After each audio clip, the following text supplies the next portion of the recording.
Muistisäätiön palvelukoti Villa Viklo on 18-paikkainen muistisairaiden asumisyksikkö.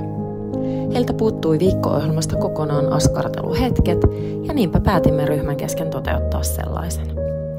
Kävimme edellisenä iltana koristelemassa heidän tilat joulukoristeilla. Olimme käyneet myös Oulun Diakista hakemassa ohjaustuokiota varten askarteluvälineitä ja materiaalia. Meillä ei ollut tarkkaa tietoa osallistujien hienomotoriikan tasosta, joten varasimme tähän hetkeen hyvin laajan valikoiman askarteluvälineitä ja koristeita. Tarkoitus oli ohjeistaa työskentely yhteisesti, mutta todellisuudessa osallistujat saapuivat paikalle eri aikaan, joten ohjeistus lopulta suoritettiin jokaiselle henkilökohtaisesti. Meidät yllätti se, kuinka paljon osallistujat lopulta tarvitsivat henkilökohtaista ohjausta ja avustusta askarteluun. Osa jopa keräsi puolen tunnin ajan rohkeutta aloittaakseen. Totesimme 6 osallistujan olevan maksimi-osallistujamäärä 4 ohjaajalle.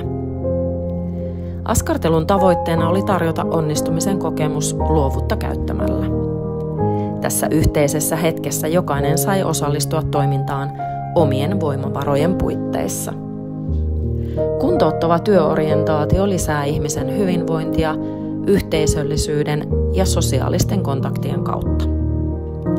Jouluaihe on kaikille tuttu.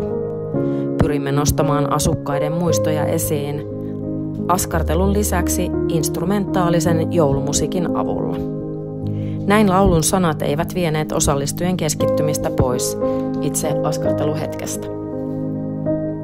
Kulttuurinen vanhustyö on musiikin, käsillä tekemisen ja visuaalisen havainnoinnin hyödyntämistä.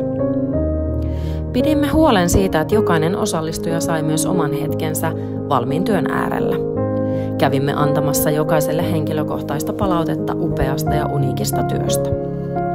Lopuksi pyysimme myös palautetta osallistujilta. Tämäkin perustui vapaaehtoisuuteen. Jouduimme myös varmistamaan, mitä tukikuvat tarkoittavat, jotta palaute ei tule ymmärretyksi väärin.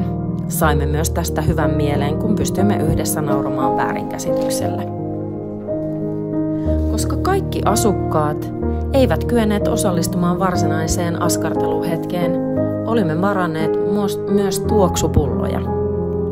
Näiden huonokuntoisempien asukkaiden kanssa pyrimme nostamaan pintaan joulumuistoja tuttujen tuoksujen avulla.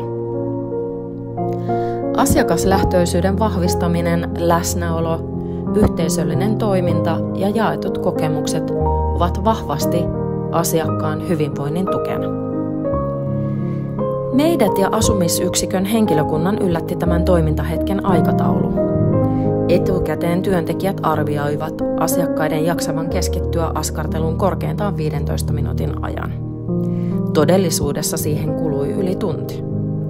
Onneksi olimme varanneet siihen tarpeeksi aikaan.